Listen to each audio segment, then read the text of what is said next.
Olá, alunos! Seja bem-vindo a esta primeira aula da disciplina de Cálculo Diferencial e Integral 4. Eu sou a professora Alessandra, eu tenho formação na área de Matemática, com mestrado em Matemática Aplicada e Computacional. Então, para quem está realizando a mediação por meio do Skype, segue no quadro o endereço. Então, ao longo dessa aula, nós vamos trabalhar com o conceito de séries, que é um conceito fundamental quando nós pensamos na resolução de problemas que são modelados por equações diferenciais, então por aquelas equações que envolvem uma função e taxas de variação, as derivadas associadas àquela função. Então, para iniciar as nossas aulas, segue o endereço do Skype. Caso você tenha alguma dúvida, encaminhe a dúvida por meio das fontes que nós temos. E nós vamos iniciar a aula a partir de alguns questionamentos. Como que nós podemos aproximar funções de modo a controlar o erro associado? O que são as séries de potências e as séries de Fourier? Qual é a importância das séries no estudo das equações diferenciais? Então, basicamente, esses serão os questionamentos que irão orientar os nossos estudos durante essa aula. E para investigar mais um pouco a respeito da importância dessas séries, vamos conferir no quadro um exemplo. Então, aqui nós temos uma sequência famosa, que é a sequência de Fibonacci. Acredito que você já pode ter ouvido falar a respeito dela. É uma sequência que pode estar associada à reprodução de animais, entre outras situações. E quando nós convertemos esses números da sequência de Fibonacci em figuras, onde as áreas desses quadrados estariam associados a cada um desses valores. Então, quadrado de lado 1, de lado 2, de lado 3, nós conseguimos traçar uma espiral perfeita, que é uma espiral presente, inclusive, no estudo das artes. Então, essa sequência de Fibonacci é uma sequência numérica. Nós observamos que ela é crescente, mas nós avaliamos número a número. O que acontece se nós pudéssemos avaliar a soma de todos esses infinitos termos que compõem a sequência?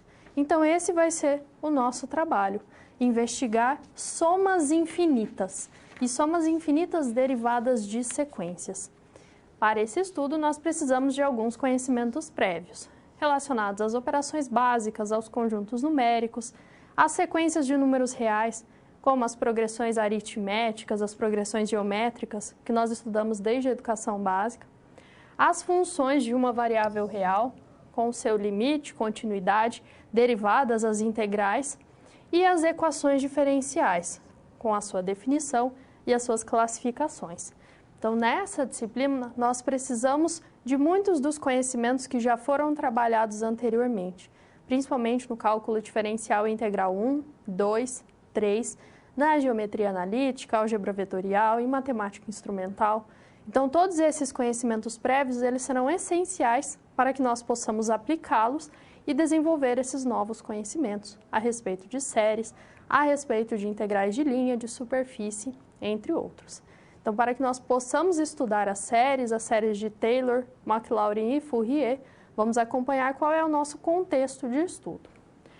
Então, considere que você atua como um consultor para uma empresa que produz softwares técnicos científicos para engenheiros.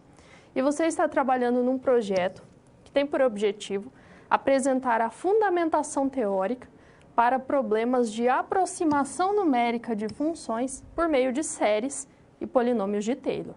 Então, durante esses códigos para a elaboração do software, é necessário aproximar algumas funções. E essa aproximação se dará a partir de séries.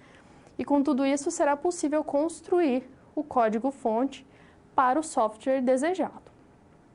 Então, como que nós podemos determinar o valor de uma função, seja ela cosseno, seno, exponencial, em um dado ponto, com um número de casas decimais corretas?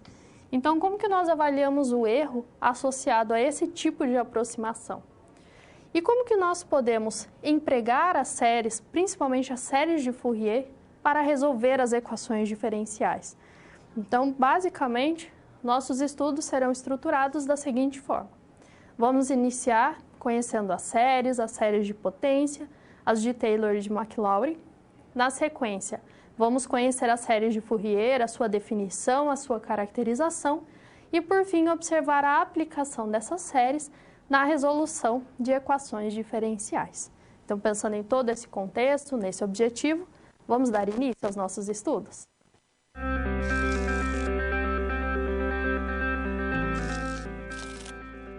Olá, tudo bem? Espero que esteja gostando dessa aula. Como você pode perceber, é muito importante estudar o conteúdo da pré-aula no ambiente virtual antes de conhecer e resolver as situações problema. Vamos lá?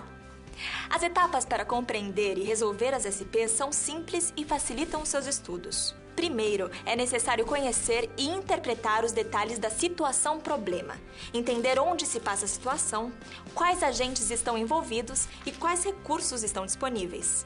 Depois, é a hora de problematizar a situação apresentada. Isso significa que seu desafio foi elaborado com base nas informações de empresas, experiência dos professores e acontecimentos do cotidiano de sua área. E por último, você vai solucionar as problemáticas. Para isso, você deve utilizar dos conceitos e das teorias vistas nas pré-aulas. Então o desafio está com você. É hora da SP1. Caso surja um ponto de interrogação, você pode sempre acessar o fórum e enviar suas dúvidas, ok? Bons estudos e até mais!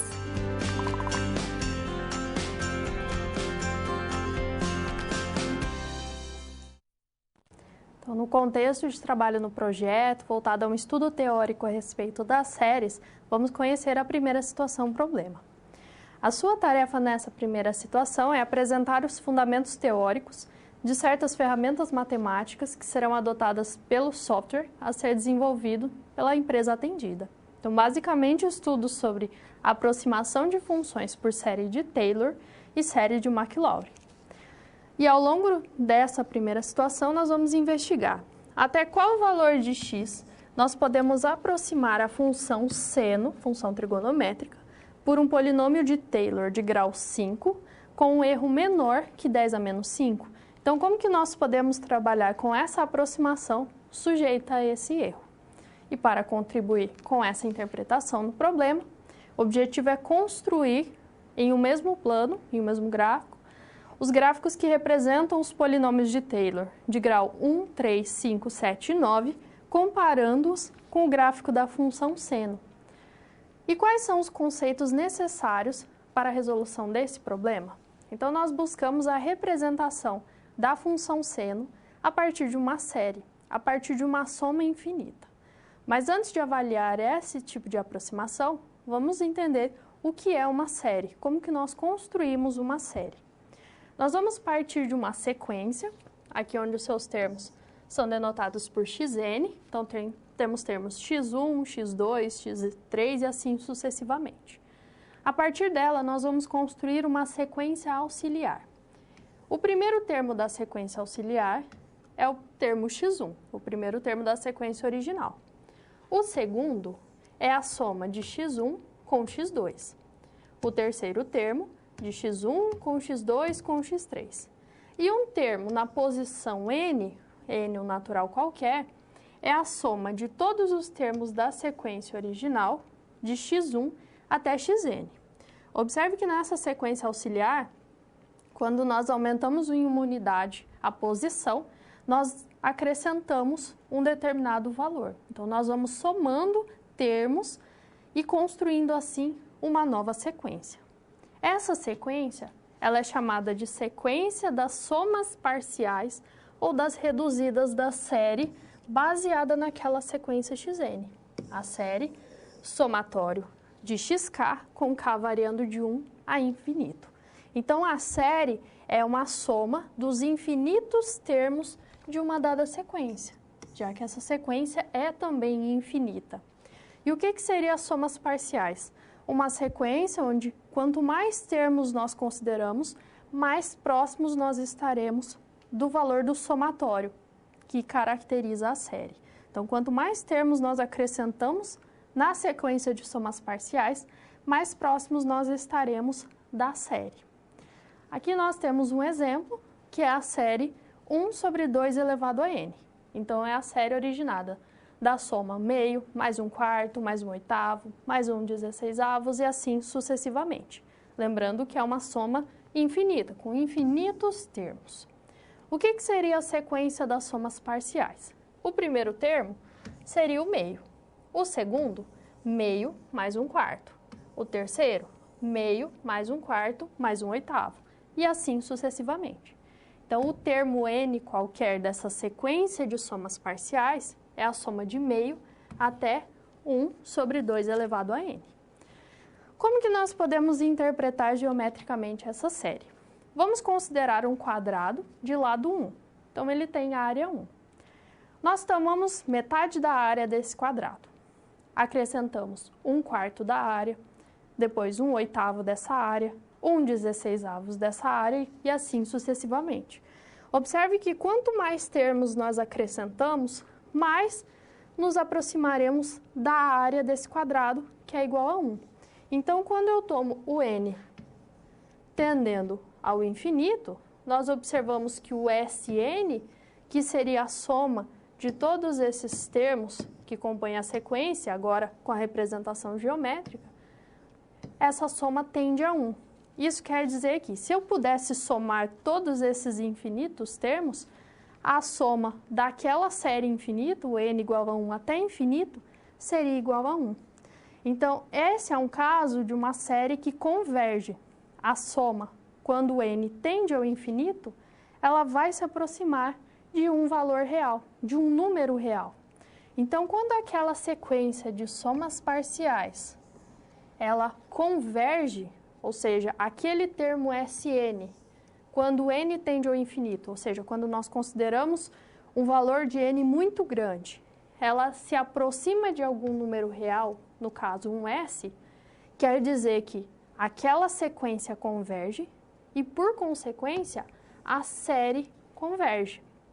E quando a série converge, ela vai convergir exatamente para S, exatamente para o limite das sequências de somas parciais. E quando isso não acontece, nós observamos que quanto mais termos nós acrescentamos, nós estamos sempre obtendo um valor cada vez maior, nós vamos ter uma série divergente, uma série que não vai se aproximar de algum valor específico. Então, essa série que nós vimos, 1 sobre 2 elevado a n, ela é uma série convergente, porque quando nós acrescentamos os termos, cada vez mais nós nos aproximamos de 1, porque a sequência das somas parciais converge para 1. Então, nós podemos utilizar essa notação, que o somatório de 1 sobre 2 elevado a n, quando n varia de 1 ao infinito, ela vai ser igual a 1. A série converge e ainda assim ela converge para 1. Se eu conseguisse avaliar todos os infinitos termos que compõem aquela sequência, 1 sobre 2 elevado a n, e eu conseguisse somar esses infinitos termos, o resultado seria exatamente igual a 1. Mas por se tratar de uma soma infinita, sempre nós trabalhamos no limite, quando o limite da soma tende ao infinito, ou seja, a quantidade de termos tende ao infinito.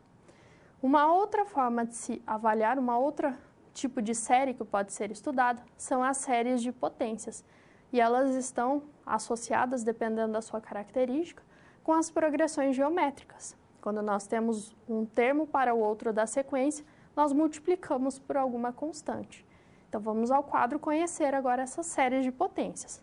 Ela é uma série porque ela é uma soma infinita, mas é uma soma onde os termos assumem essa característica de uma constante multiplicada por uma variável elevada a um determinado expoente. Então, aqui nós temos ckx elevado a k, com k variando de 0 ao infinito. Então, eu tenho o primeiro termo quando o k é igual a 0, então C0. O segundo termo, k igual a 1, então C1, x elevado a 1, que é o próprio x, mais C2, x ao quadrado e assim sucessivamente. Observe que cada um desses termos são monômios, são expressões que vão corresponder a polinômios, cada uma delas de forma independente. Mas lembrando que é uma soma infinita. Então, todos os infinitos termos dessa série assumem essa característica. Nós vamos ter que esse termo x corresponde à variável, enquanto que o termo ck corresponde aos coeficientes da série. Então, são números reais no nosso caso. A soma dessa série pode nos ilustrar uma função. Então, eu consigo definir uma função como sendo a combinação desses infinitos termos, todos eles com essa característica polinomial. E qual que será o domínio dessa função? Será o conjunto de valores da variável x para os quais a série converge. Por que que ela tem que convergir? Porque ela tem que convergir para a imagem desse valor x. Então, quando ela converge a 1, por exemplo, quer dizer que o f aplicado nesse valor x, nesse ponto x, vai ser igual a 1. Então, as séries de potências, para serem empregadas como representação de funções, elas precisam ser convergentes. E a partir da série de potências, nós temos diversos exemplos. Quando nós tomamos aquelas constantes Cn iguais a 1, nós vamos ter essa série, somatório de x elevado a k, com k variando de 0 a infinito. Então, é 1 mais x quadrado, mais x elevado a n, e assim sucessivamente. Ela é chamada de série geométrica, e ela está relacionada com a ideia da progressão geométrica. O primeiro termo é 1, a razão é x. Quando eu multiplico um termo por x, eu obtenho o próximo a ser incluído nessa soma. Podemos ainda construir séries de potências centradas em valores diferentes de zero. Até o momento, as séries estavam centradas em zero. Então, eu estou avaliando valores de x em torno de zero. Mas eu posso avaliar em torno de uma constante a qualquer. Qual é a diferença? Ao invés de ter x elevado a k, nós vamos ter x menos a elevado a k. A expressão da série é exatamente igual, uma constante vezes esse fator que vai ter uma característica polinomial. Então, se nós queremos uma série de potências centrada em 2, por exemplo, eu posso adotar essa formatação. E como que eu emprego agora essas séries para aproximar uma função? Como que eu consigo identificar esses coeficientes? Nós vamos empregar as séries de potências pensando em um caso específico de função, que é aquela função que possui todas as suas derivadas. Eu consigo calcular todas as suas derivadas e elas existem. E é a partir disso que nós vamos construir as séries de Taylor e de Maclaurin. Então, vamos ao quadro. O nosso objetivo é identificar os coeficientes da série de potências. Então, o que é a série de Taylor de uma função real f no ponto A? Vai ser exatamente o termo que nós tínhamos anteriormente. Só que agora a constante ck assume um valor específico. Mas nós ainda temos aquele fator x menos a elevado a k. Apenas trocamos aqui n por k. Quem são os coeficientes ck? São valores derivados da função e das suas derivadas. Então, aquele termo C0 é o f de a. O C1 é o f' de a dividido pelo fatorial de 1. O C2 é a derivada de segunda ordem de f aplicada em a sobre fatorial de 2. E assim sucessivamente. Então, cada um dos coeficientes são derivadas da função f. No primeiro coeficiente é a própria função f. Nos demais coeficientes são todas as suas derivadas. Mas aqui nós temos em torno de a, em torno de um valor a qualquer. E se fosse zero, a igual a zero? Nós teríamos a chamada série de Maclaurin. Então, a série de Maclaurin nada mais é do que um nome especial para a série de Taylor centrada na origem. Os coeficientes são os mesmos, só que agora, ao invés de aplicarem no ponto A, nós aplicamos em zero. Então, f de 0, f' de 0 dividido pelo fatorial de 1, f duas linhas de 0 dividido pelo fatorial de 2, e sempre nós vamos ter as potências de x. Então, x, x quadrado, x ao cubo e assim sucessivamente. E como que eu aproximo agora a função por um termo derivado dessa série? Porque aqui eu garanto a igualdade. Mas como que eu posso aproximar? Eu restringo a uma parte dessa série. Por exemplo, eu quero um polinômio de grau n. Então, eu vou partir do termo f0, considero o termo de grau 1, de grau 2 até o grau n. Ao invés de eu somar os demais infinitos termos, eu vou parar a minha representação nesse x elevado a n, porque eu quero o polinômio de grau n. Os demais termos eu desconsidero. Então, esse é o chamado polinômio de Taylor. Mas como que nós aplicamos na prática esse tipo de conhecimento? Nós temos aqui a função f de x igual a e elevado a x. Nós sabemos que e elevado a x, quando nós calculamos essas derivadas, as derivadas serão todas iguais a e elevado a x. Além disso, quando eu aplico em zero, e elevado a zero é igual a 1. Isso implica que f de zero, f' de zero, f duas linhas de zero e assim sucessivamente, todos esses termos são iguais a 1. Substituindo na expressão da série de Maclaurin, nós vamos ter essa representação, que e elevado a x eu posso dizer que é 1, mais 1x dividido pelo fatorial de 1, mais 1x² dividido pelo fatorial de 2, e assim sucessivamente. Então, essas constantes 1, que multiplicam essas variáveis, são todas derivadas da função aplicadas em zero. Então, basta avaliar a função, substituir no ponto. E se eu quisesse o polinômio de Taylor? Eu quero agora uma aproximação. Se eu quero o polinômio de grau 1, eu considero apenas até o termo x, x elevado a 1. Se eu quero o de grau 2, eu tomo na série todos os termos até aquele de grau 2, o grau máximo sendo 2. Se fosse o de grau 3, até o termo x elevado a cubo, até aquele termo que contém essa potência. Então, essa é a característica da série de Maclaurin ou da série de Taylor relacionada a uma função. Então, eu vou calculando as derivadas e associo com os coeficientes. Depois eu considero se eu quero na origem, se eu quero em um ponto fora da origem. E se eu desejo aproximar por um polinômio de Taylor, então eu vou finalizar a construção desse polinômio em um dado termo, seja ele de grau 3, grau 4, dependendo da nossa necessidade. E existem algumas séries ainda que apresentam uma particularidade em relação aos sinais. Vamos acompanhar no quadro essa classificação. As séries alternadas são aquelas séries cujos termos são alternadamente positivos e negativos. E o que vai caracterizar essa alternância é essa potência, menos 1 elevado a um certo expoente, que depende da variável em estudo, que depende, no caso, de n. Observe que nessa série nós temos 1, menos meio, mais 1/3, menos 1/4.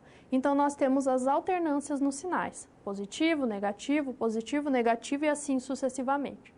Qual que é a vantagem em trabalhar com essa série em específico?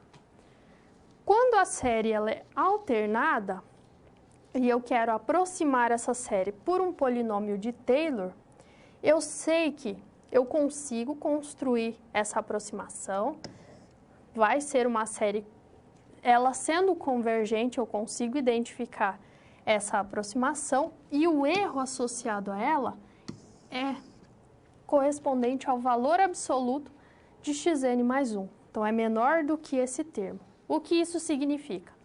Se eu estou construindo uma série, ela é uma série alternada, ela vai ser convergente, e eu quero construir um polinômio de Taylor de grau 3, eu sei que o próximo termo, após aquele de grau 3, vai possibilitar o estudo do erro obtido com aquela construção do polinômio de Taylor.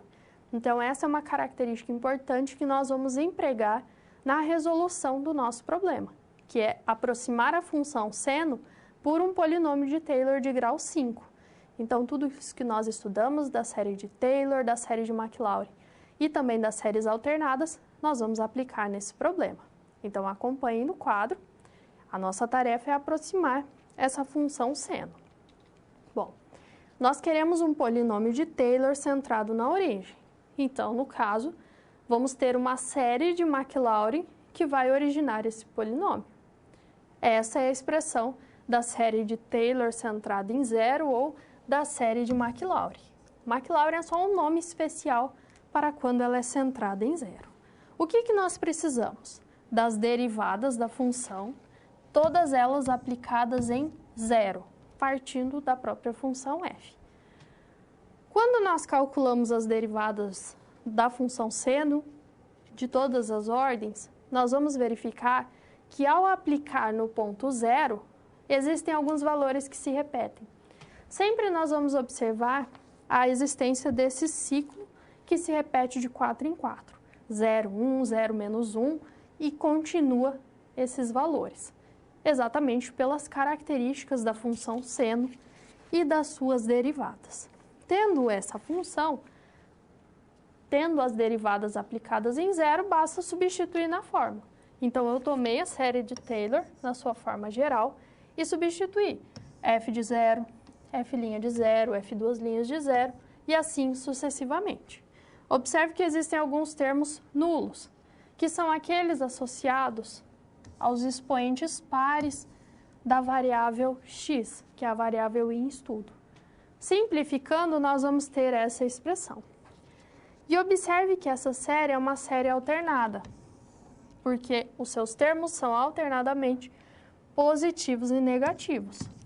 Se ela é uma série alternada, quando eu construo o polinômio de Taylor, que no nosso caso a intenção é o polinômio de grau 5, então eu vou considerar apenas até esse termo x à quinta dividido pelo fatorial de 5.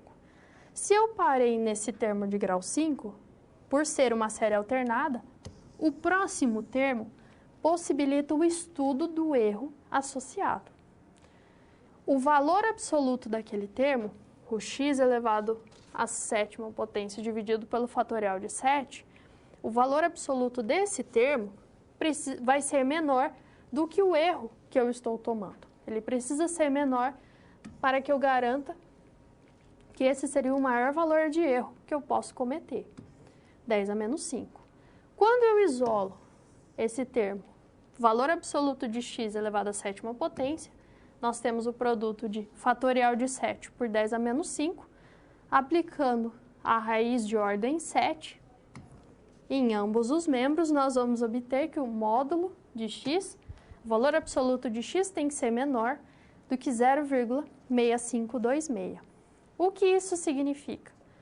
Que quando eu construo o gráfico e eu observo essas representações, nesse intervalo em torno de zero, com o comprimento máximo 0,6526, essa função de grau 5, ela vai aproximar o polinômio, ou função trigonométrica seno, com um erro menor do que 10 a menos 5. Então, é nesse estudo que nós conseguimos avaliar que é possível construir esse polinômio, porque a série ela vai ser convergente devido às características da função seno, que ela é diferenciável de todas as ordens, e que nesse intervalo que nós tomamos, com o comprimento 0,6526, o módulo da diferença entre esses valores obtidos tanto pelo polinômio quanto pela função seno original vai ser sempre menor que 10 a menos 5. Então, eu controlo o erro associado com essa aproximação. Então, primeiro eu construo a série que descreve a função, restringo ao polinômio do grau que eu escolhi, que seria o grau 5, e avalio o erro. E com isso, nós concluímos essa situação problema.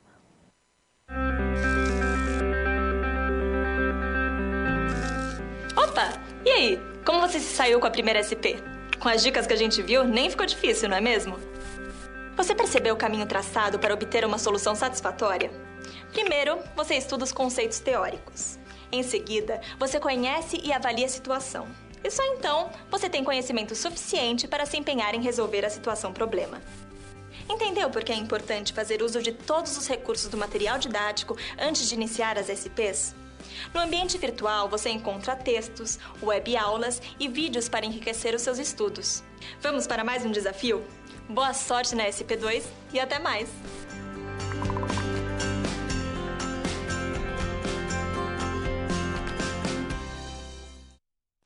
Vamos acompanhar agora a situação problema 2. Vamos ao quadro. O nosso objetivo é estudar agora um outro tipo de série que aproximam as funções que atendem a algumas condições, que são as séries de Fourier. O nosso objetivo é construir a série de Fourier que representa a função x², vai ser uma função particular, que nós vamos observar ela sendo periódica, e nós vamos utilizar essa aproximação para construir uma série que represente esse número π² sobre 6. Ou seja, com a série da função, nós vamos conseguir, inclusive, aproximar o valor desse número, que é um número irracional. Então, as séries de Fourier seriam um outro exemplo de série que pode ser utilizada na aproximação de funções. Mas, para isso, a função precisa apresentar algumas características específicas. Vamos estudá-las no quadro. Para obter essa representação em série de Fourier, que é uma série que depende das funções trigonométricas seno e cosseno, a primeira condição é que a função em estudo ela seja periódica. Uma função f é periódica quando eu consigo calcular f de x mais t, e isso é igual a f de x para todo x real. E esse valor de t é o período. O que é uma função, então, periódica? É aquela que apresenta uma certa particularidade que se repete ao longo do seu domínio. O exemplo tradicional que nós temos é a função seno. Observe que a cada intervalo de comprimento 2π, existe o perfil do gráfico se repetindo. Quer dizer que ela é uma função periódica e de período 2π. As funções trigonométricas apresentam essas características de serem periódicas. E se nós temos uma função periódica de período 2L, que é integrável e absolutamente integrável, então no domínio em que nós estamos tratando, nós conseguimos identificar a sua primitiva, nós conseguimos aproximar essa função por meio dessa soma. Meio de A0, mais o somatório, mais uma série infinita que depende de coeficientes AN, BN e de cosseno e seno de NPx sobre L. Então, vai depender dessas constantes A0, AN, BN, depende do período que está associado ao valor L, depende de N, que é o índice associado ao somatório, e ela vai expressar essa função em relação a x. Mas aqui nós temos uma aproximação. Então, esse segundo membro é a série de Fourier para f. Mas como que nós podemos garantir a igualdade e não a aproximação? Quando que a série, de fato, vai descrever aquela função? Para isso, nós precisamos de uma outra condição. Além de ser periódica, a função precisa ser seccionalmente contínua, ou seja, ela precisa ser contínua por partes. Então, quando eu tomo qualquer intervalo limitado no domínio da função, eu consigo identificar quantas descontinuidades eu tenho. Então, existe um número finito de descontinuidades. Aqui nós temos um exemplo de função que apresenta uma descontinuidade, que é a chamada função sinal. A função sinal ela é definida em 0 por x com o valor 0 quando x é igual a 0. Para valores positivos de x, ela assume o valor 1. E para valores negativos de x, ela assume o valor menos 1. Observe que quando eu tomo qualquer intervalo limitado no domínio dessa função, eu consigo contar quantas descontinuidades eu tenho. Então, se eu tomo de menos 1 a 1, eu vou ter uma descontinuidade. Outros intervalos que envolvem esse ponto zero vão ter uma descontinuidade. Mas eu posso ter intervalos que contenham mais descontinuidades, mas essa quantidade tem que ser limitada. E eu não posso ter funções que crescem para mais infinito ou menos infinito. Eu preciso ter essas descontinuidades de primeira espécie, descontinuidades do tipo salto. Então, se isso também é verificado, eu garanto a igualdade. Então, se eu tenho a função f, tenho a sua derivada, elas são contínuas por partes em um intervalo. Então, em um intervalo limitado, eu conto as suas descontinuidades. E, além disso, o padrão que eu observo nesse intervalo, eu vou repetir ao longo de todo o domínio da função. Então, eu vou construir a função para que ela seja periódica e de período 2L. Se essas condições são satisfeitas, a função é contínua por partes e ela é periódica de período 2L, então ela admite a expansão em série de Fourier. E agora eu garanto que a f de x é igual a essa série de Fourier, onde os coeficientes A0, AN, BN e os valores L, todos eles vão depender das características da função f. A série vai ser convergente, assumindo o mesmo valor nos pontos em que a função é contínua, e nós assumimos uma média em torno das descontinuidades. Então, no ponto em que ela é descontínua, nós tomamos uma média daqueles valores que estão ao redor dela e construímos como sendo a imagem da função. E como que nós construímos os coeficientes AN e BN? A partir de integrais que envolvem o período. Então, são integrais de funções de uma variável real. Então, o objetivo é construir esses coeficientes e representar a função na forma de séries. Mas existem algumas funções particulares que, devido às suas propriedades, simplificam a identificação das suas expansões em séries de Fourier, que são aquelas funções pares e ímpares. Então, vamos retomar esses dois casos e estudar essas especificidades. Uma função par é aquela em que seu gráfico é simétrico em relação ao eixo y, como é o caso da função x². O gráfico é simétrico em relação a y. Existe uma condição, que f de menos x é f de x. Se ela é par, então ela pode ser escrita como uma série de cossenos, porque aquele coeficiente Bn, ele será nulo. Então, basta eu identificar o coeficiente AN associado. Por outro lado, se a função for ímpar, aquela em que f de menos x é menos f de x, ela tem o gráfico simétrico em relação à origem, como é o caso de x². O seu gráfico é simétrico em relação à origem. Nesse tipo de função, a série de Fourier envolve apenas senos, porque Bn assume valor diferente de zero, mas AN será sempre nulo. Então, ela vai ser uma série que depende apenas do coeficiente Bn como sendo diferente de zero. Então, nós vamos conferir um exemplo. Aqui nós temos a função f de x definida de menos 1 a 1. Observe que de menos 1 a 1, f de x é igual a x, e que esse padrão ele é expandido para os demais intervalos de comprimento 2. Então, todos os demais intervalos vão assumir exatamente a mesma característica. Isso é o caso de tomar uma função definida no intervalo e torná-la uma função periódica. Devido às características dessa função, ela é uma função cujo gráfico é simétrico em relação à origem. Por isso que ela é chamada de função ímpar. Ela sendo uma função ímpar, nós vamos ter que ela é representada por meio de uma série de senos. O seu período, 2L, é igual a 2, porque de menos 1 a 1, nós temos um certo padrão. Depois de 1 até 3, temos o mesmo padrão. Então, o período da função, o 2L, é igual a 2. Então, sempre o período nós vamos indicar por 2L. Sendo ímpar, nós só determinamos o coeficiente Bn.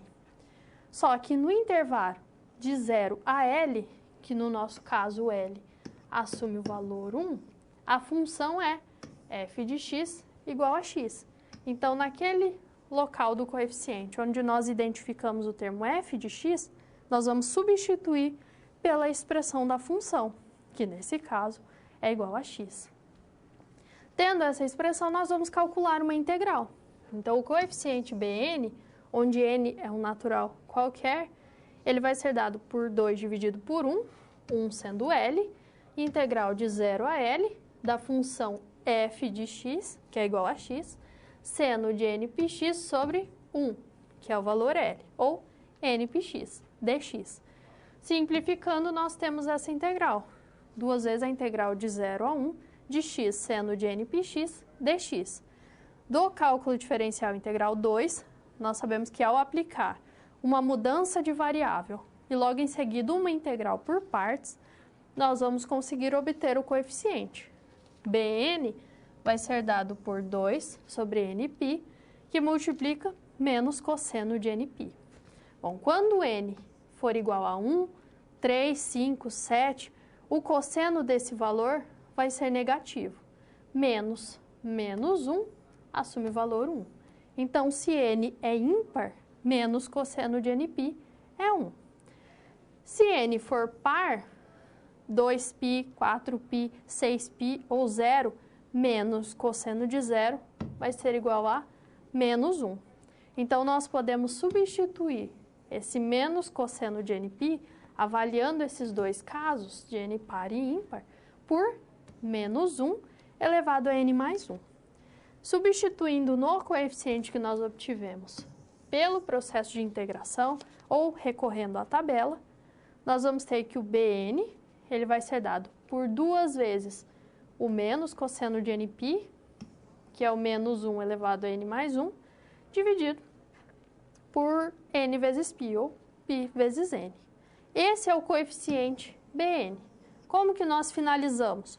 Nós recorremos à expressão da série de Fourier, substituímos L por 1 e o coeficiente, então nós vamos ter que 2 sobre π é constante, eu posso retirar do somatório, mais esse termo, menos 1 elevado a n mais 1 sobre n.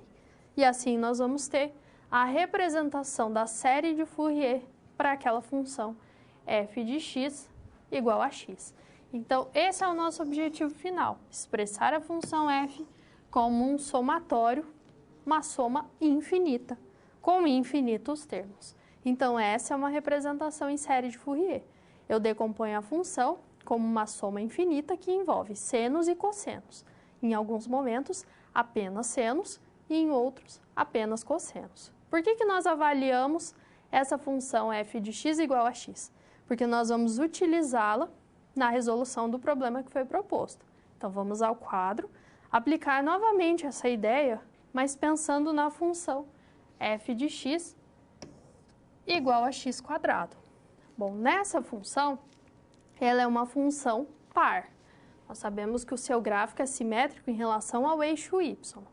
Se ela é par, nós vamos ter uma série de cossenos. Vai ser a estratégia semelhante, só que em vez de ter o bn, nós vamos ter o an. É o mesmo processo, eu identifico o L. O que é o L? É o período. Bom, ela varia de menos 1 a 1. Tem um comprimento 2 esse intervalo. Por isso que o seu período é dado por 2L igual a 2, ou L igual a 1. Tendo esse valor e conhecendo a expressão do coeficiente, nós vamos substituir o L e vamos calcular a integral e substituir também a função f.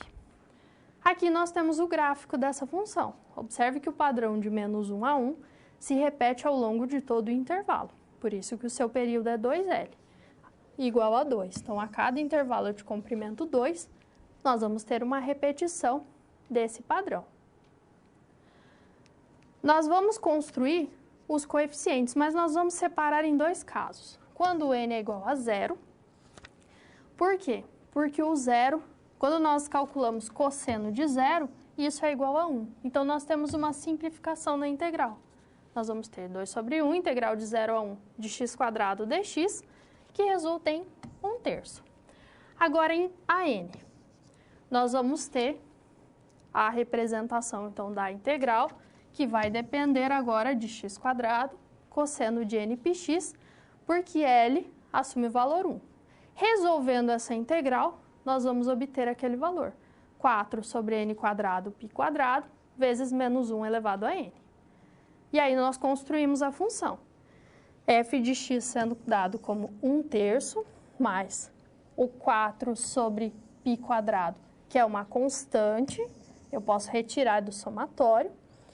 Somatório de n igual a 1 é infinito, de menos 1 elevado a n dividido por n quadrado, vezes o cosseno de nπx sobre L. Como que nós calculamos esse coeficiente a n? Da mesma estratégia que nós utilizamos o bn no exemplo anterior. Nós vamos aplicar mudança de variável, vamos aplicar integração por partes, vamos considerar aquela expressão que já foi avaliada, que menos cosseno de nπ vai ser representado por menos 1 elevado a n mais 1. E assim nós obtemos esse coeficiente a n. Agora nós queremos avaliar a representação daquela função enquanto série de Fourier e observar como que eu relaciono aquele π quadrado nesse caso. Nós construímos a função, nós sabemos que a expressão para a função é dada dessa forma, mas com os valores n e x.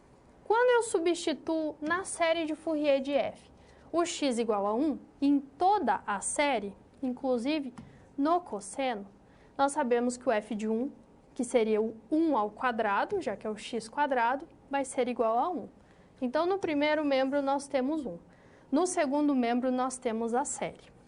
Bom, 4 e π quadrado são constantes no somatório. Nós podemos retirar do somatório, colocar a constante, multiplicando o somatório. Nós vamos manter esse somatório no segundo membro e vamos trabalhar apenas com modificações em coeficientes. Quando nós temos 1 igual a 1/3 mais 4 sobre π quadrado vezes o somatório, eu posso subtrair 1/3 de ambos os membros. Bom, 1 menos 1/3 resulta em 2/3.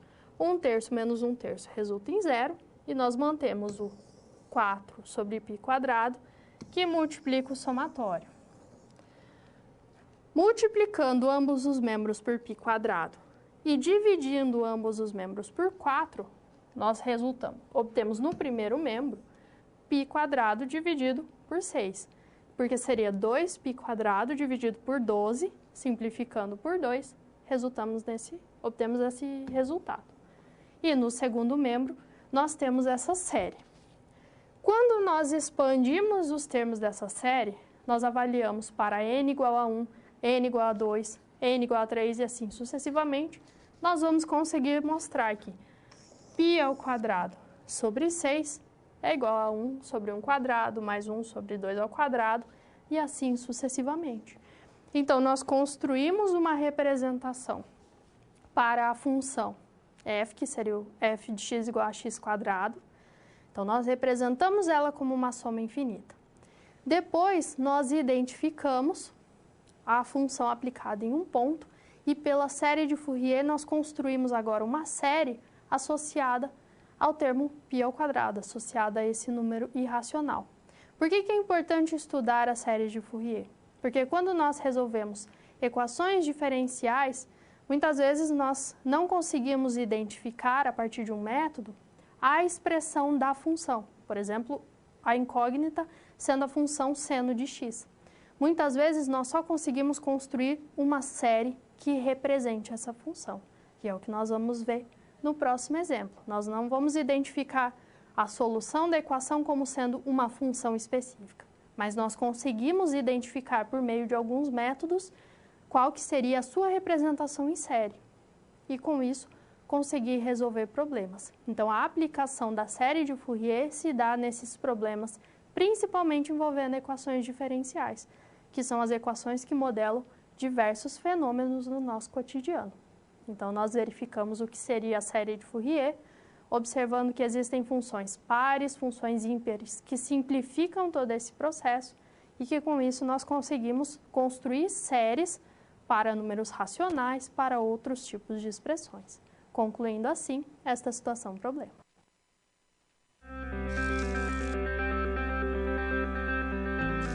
Olá! Agora que você já solucionou 2 das SPs, muitas das teorias vistas na pré-aula fazem mais sentido, não é mesmo? Essa é justamente a função das situações-problema, te preparar de forma mais prática para a realidade da vida profissional. Já conhecer algumas das situações que podem surgir no dia a dia faz de você um aluno mais preparado para o mercado de trabalho. Bom, a SP3 já vai começar. Se ficar com dúvida em algo, pode entrar no fórum e enviar sua pergunta, ok? Até mais!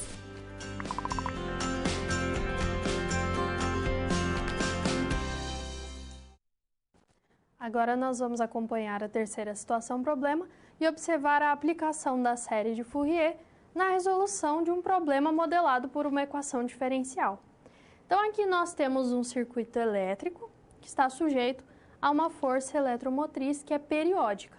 Então, nós temos a equação que modela esse circuito, conhecemos as informações em relação a esses coeficientes R e LC, associado ao resistor, capacitor e indutor, e nós sabemos que a força eletromotriz é dada dessa forma, por uma onda quadrada.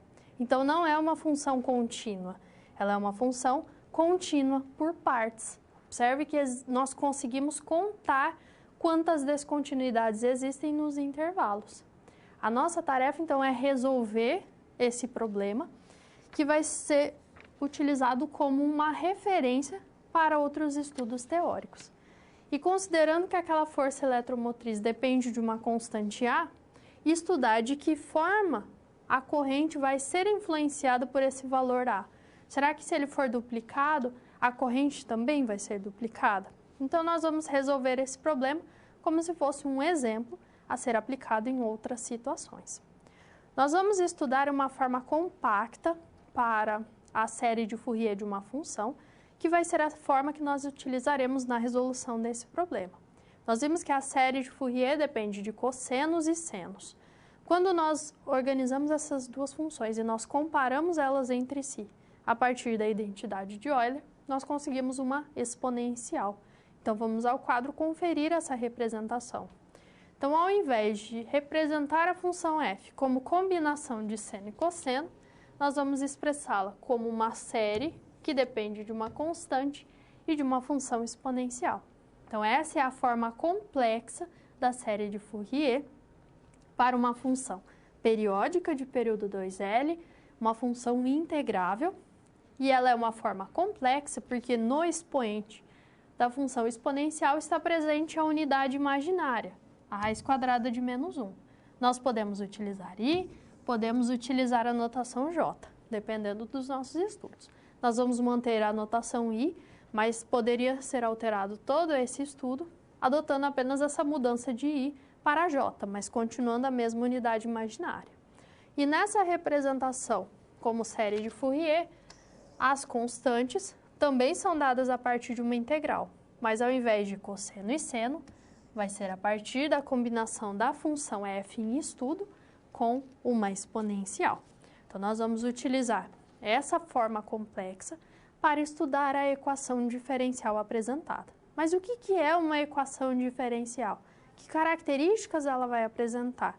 Vamos ao quadro retomar alguns conceitos a respeito dessas equações. Então, uma equação diferencial é uma equação que envolve uma função incógnita e as suas derivadas. Então, a incógnita do problema é uma função. As equações diferenciais ordinárias, ou as EDOs, são aquelas que dependem de funções incógnitas que estão associadas a uma única variável. Por exemplo, aqui nós temos uma função incógnita x, que depende apenas de t, e uma equação diferencial a partir dela. E uma equação diferencial parcial, ou uma EDP, envolve a função incógnita como dependente de duas ou mais variáveis. E aqui nós temos o exemplo que é a equação do calor, que descreve a condução do calor em uma dimensão, aqui no caso a dimensão dada por x, e em função do tempo. Então, esse é um exemplo de equação diferencial parcial. Quando nós trabalhamos com equações diferenciais, nós temos que incluir algumas condições para particularizar o nosso problema. Existem as condições iniciais, que são aquelas tomadas quando o tempo é nulo. Aqui nós vamos ver para as equações diferenciais parciais, mas as condições iniciais também existem nas EDOs, nas ordinárias.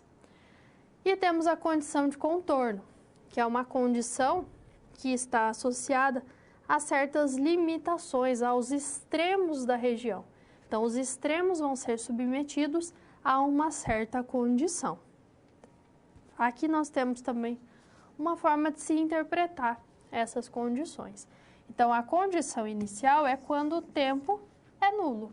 E a condição de contorno é avaliada ao longo do tempo, mas em regiões fixas do espaço. Em geral, os limites da região na qual nós estamos estudando. Vamos ver um exemplo de problema para entender melhor essas condições. Aqui nós temos um problema que envolve a equação unidimensional do calor. A temperatura descrita por U de x de T em uma barra de cobre, que está associada à constante 1,14, possui 50 centímetros de comprimento, então a variação na dimensão x é de 0 a 50, porque nós temos uma barra com um limite, o seu tamanho existe um comprimento fixo de 50 centímetros. Nós vamos supor que ela está isolada do meio e que ela foi submetida inicialmente a uma temperatura uniforme de 20 graus Celsius em toda a barra. Se é uma temperatura inicial, nós vamos ter uma condição inicial. U de x e zero, porque é quando T assume o valor zero. E vamos considerar que as suas extremidades são mantidas a 0 graus para todo o tempo maior do que zero. Então, U de 0T igual a U de 50T é igual a zero. O que isso nos diz? Essas são as condições de contorno. Quer dizer que o extremo, a extremidade, que seria o ponto associado ao zero, e a extremidade associada ao 50, as duas extremidades da barra vão ser mantidas a 0 graus. Por isso que essas são condições de contorno. Estariam ao redor da região em estudo. A região de estudo vai ser exatamente aquela barra com 50 centímetros. E aí nós construímos a equação diferencial parcial, indicamos a condição inicial e a condição de contorno.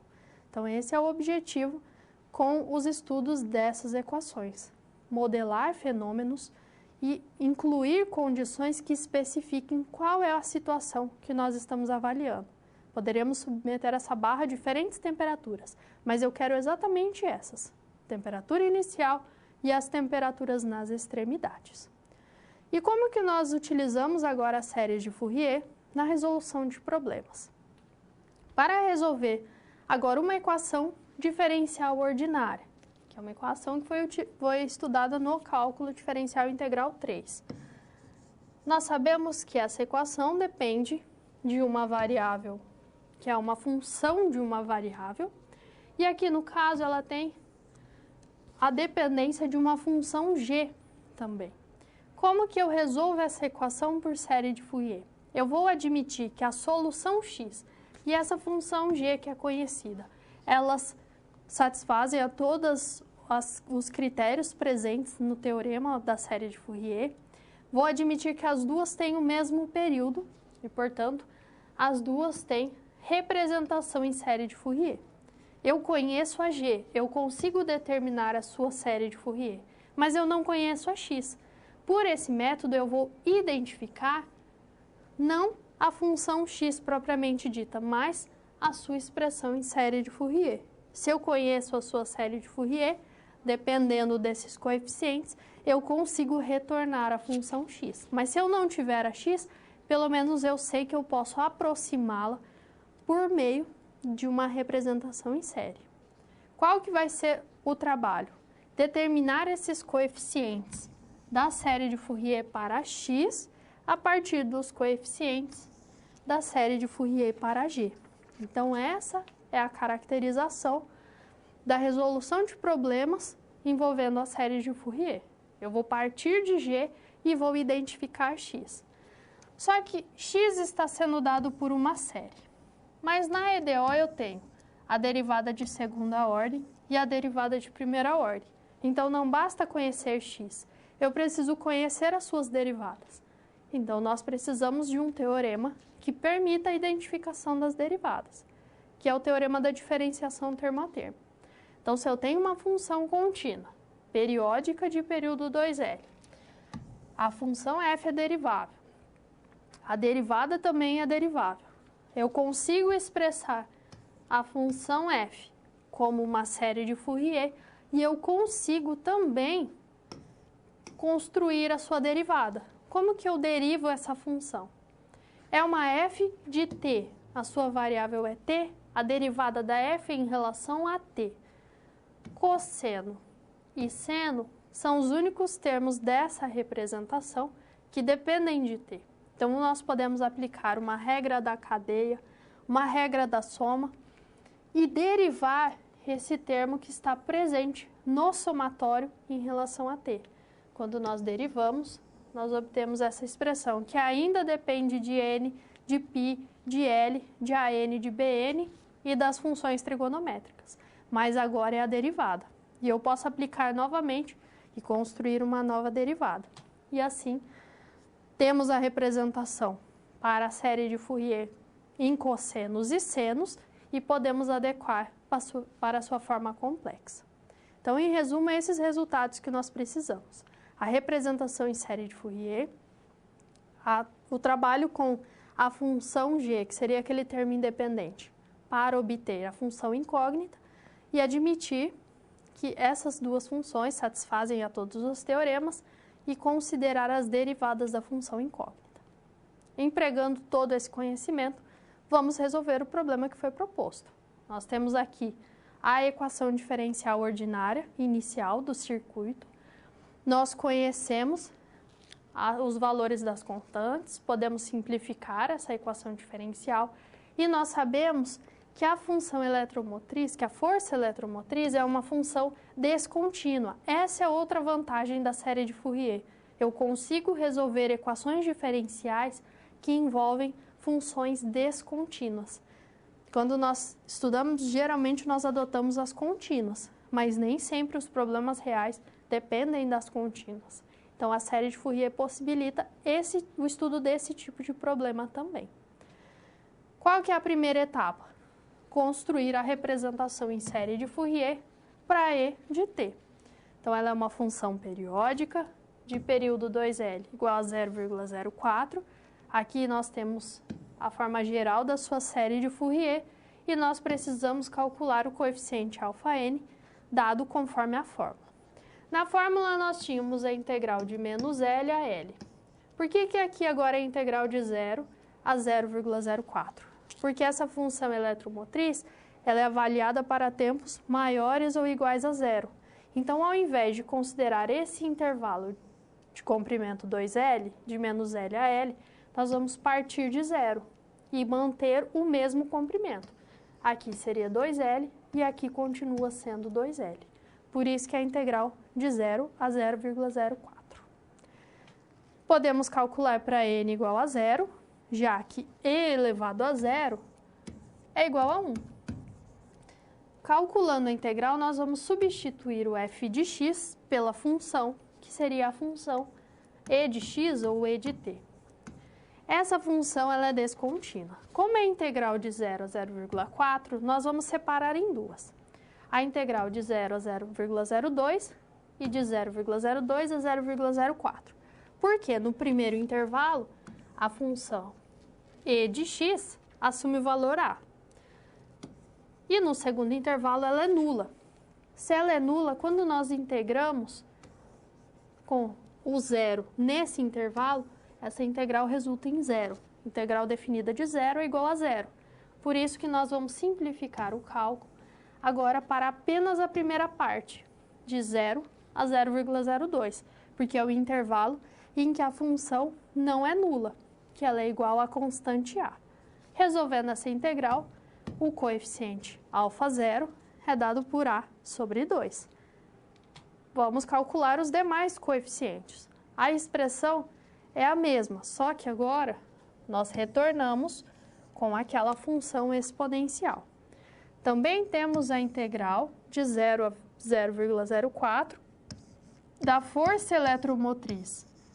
Como nós já vimos, o único intervalo nesse intervalo de 0 a 0,04, que ela é não nula, é de 0 a 0,02. Então, trabalhando com a mesma partição em dois intervalos que nós vimos anteriormente. Para esse caso, nós precisamos avaliar essa integral apenas de 0 a 0,02. A região em que essa força eletromotriz ela é diferente de zero. Calculando essa integral, nós podemos recorrer às tabelas de integrais. Aqui, no caso, é uma exponencial com o seu expoente sendo uma constante que multiplica x. Então, nós integramos, substituímos os limites de integração e, ao fim, nós vamos ter essa expressão. A sobre 2inπ, que multiplica 1 menos cosseno de nπ. Lembrando que i vai representar a unidade imaginária, raiz de menos 1. Esse menos cosseno de nπ, nós já avaliamos na situação problema anterior, que seria aquela potência envolvendo menos 1, e nós podemos separar em casos. Bom, o α0 nós já havíamos calculado. Nós sabíamos que o α0 era a sobre 2. Quando n é um valor ímpar, cosseno de nπ vai ser menos 1, 1 menos menos 1, então 1 mais 1 resulta em 2, 2 vezes a dividido por 2inπ resulta em a e nπ. E quando n for par, cosseno de nπ é 1. 1 menos 1, 0. 0 multiplicado por esse termo resulta no próprio zero. Então, sempre na série de Fourier, nós precisamos avaliar esses casos. Quando nós temos termos pares, termos ímpares, termos nulos. Então, a preocupação não é o cálculo da integral, porque isso nós já aprendemos. Nós podemos, inclusive, recorrer a tabelas ou outros instrumentos para obter o resultado da integral. Mas nós precisamos saber que tipo de análise nós realizamos a partir desse resultado. Então, essas são as características dos coeficientes da série de Fourier para a função eletromotriz. Então, nós já estudamos a representação em série de Fourier para a força eletromotriz. Agora, o nosso objetivo é usar essa representação na resolução da equação diferencial. Nós queremos identificar a corrente, aquela função I de t ou I de x. Então, vamos ao quadro, ao segundo passo para a resolução daquele problema. Então, vamos retornar ao quadro. Nós vamos admitir que a corrente, que seria o I de x, nós estamos adotando o tempo como sendo o x, ela também assume uma representação em série de Fourier. Ela vai satisfazer a todas as características do teorema, por isso nós vamos derivar essa função. Como que eu derivo? Eu vou manter esse somatório e derivar o termo que está sendo avaliado. É uma derivada em relação a x. Então, eu vou ter esse beta-n como sendo uma constante e vou derivar a exponencial, e elevado a k vezes x. Recorrendo às tabelas de derivadas, nós podemos calcular a derivada de i em relação a x e, aplicando novamente o processo de derivação, encontrar a derivada de segunda ordem dessa corrente. Tendo as duas derivadas, nós vamos substituir agora na equação diferencial. Então, aqui, nós vamos ter a derivada de segunda ordem da corrente, depois a constante R sobre L, vezes a derivada de primeira ordem da corrente, mais 1 sobre C vezes L, vezes a representação em série de Fourier para a corrente I, igual à força eletromotriz, cuja série de Fourier nós já conhecemos. Então, esse é o termo que nós precisamos estudar. Avaliando toda essa expressão. No primeiro membro, nós observamos termos incomuns. Além dos somatórios serem todos de menos infinito a infinito, o beta-n e a exponencial são termos comuns. Então, nós podemos representar todos eles em função de um único somatório. Então, é o somatório de todos aqueles coeficientes do primeiro membro, vezes o beta-n, vezes a exponencial, igual à representação em série de Fourier da função eletromotriz. Bom, eu tenho dois somatórios iguais. Quando eles vão ser iguais?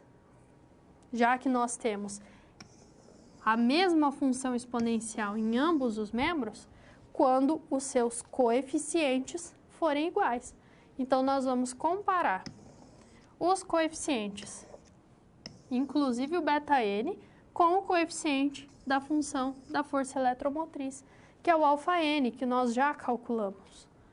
Então, nós vamos ter essa igualdade. Nós queremos identificar o βn. Nós podemos simplificar alguns cálculos e isolar o βn. Então, isolando o βn, nós vamos ter essa expressão, que é o αn dividido por todo esse termo, e o αn nós já calculamos, que é o coeficiente da série de Fourier da força eletromotriz, que vai depender daquela constante A maiúscula. Então, o coeficiente da série de Fourier da corrente, nós construímos a partir da força eletromotriz. Tendo essa representação, então a corrente vai ser dada dessa forma. Vamos considerar aqui como sendo αn, então corrigindo K para αn. Então vai ser a corrente I sendo representada por uma série de Fourier, em que o βn depende daquele termo αn, mas ao invés de trabalhar com o αn original, nós vamos trabalhar com essa nova expressão do αn. Qual que é a diferença? Nós mantivemos o A multiplicando toda a expressão. Então, nós retiramos esse A maiúsculo do αn e incluímos em βn. Porque o que nós podemos observar é que o coeficiente da série de Fourier da corrente depende de toda essa expressão αn, de todos esses demais termos, multiplicados pela constante A. O que isso acontece? Quando eu duplico esse valor de A, eu vou duplicar também o coeficiente βn. Se eu duplico βn, consequentemente, eu vou duplicar a corrente, porque eu estou duplicando cada um dos termos que compõem essa representação em série. E assim nós utilizamos a série de Fourier para obter uma representação da solução daquele problema em série de Fourier. E assim nós concluímos esse problema.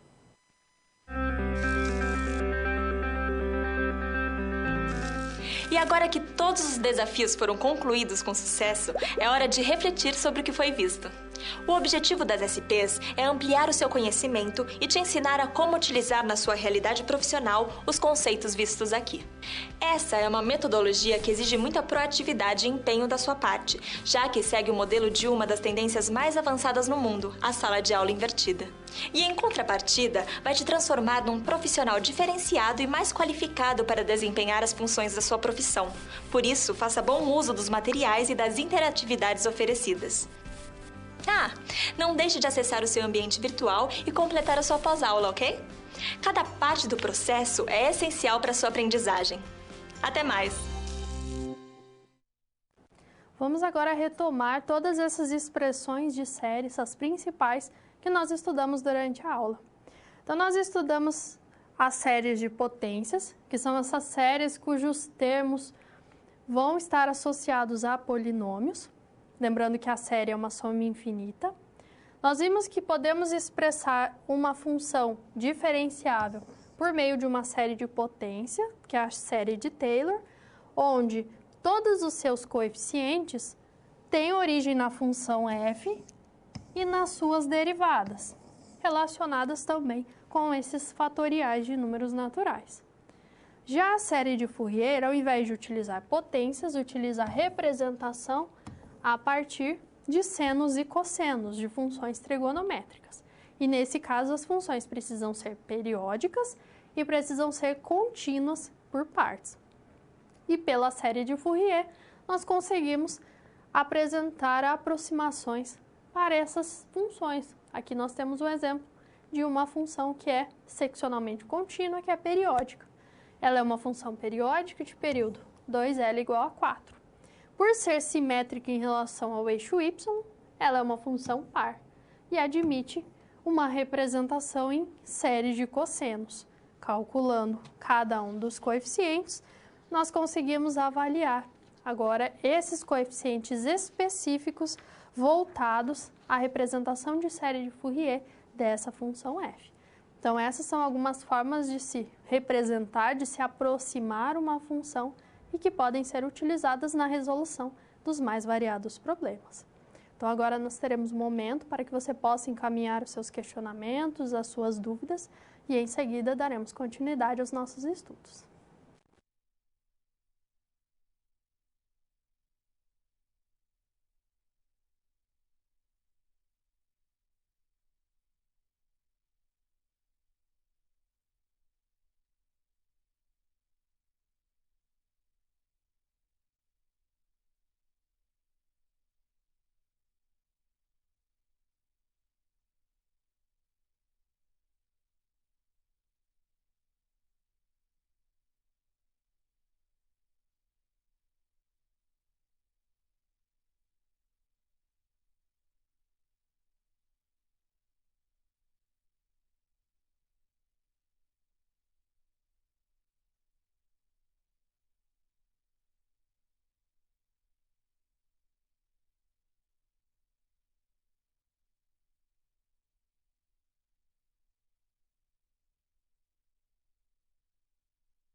Espero que com essa aula você tenha observado a importância de se trabalhar com essas diferentes representações para as funções, buscar as aproximações e principalmente utilizar as séries na resolução de problemas. Caso você tenha alguma dúvida em relação ao que foi apresentado, em relação ao que está nos materiais, é importante que você participe do fórum, envie os seus questionamentos e também participe das discussões propostas. Nessa disciplina, nós utilizaremos muitos dos conceitos das demais disciplinas de cálculo e também da parte da geometria analítica e da álgebra linear. Então, é fundamental retomar os principais conceitos. Por exemplo, no estudo das séries, as derivadas, as integrais, as caracterizações das equações diferenciais.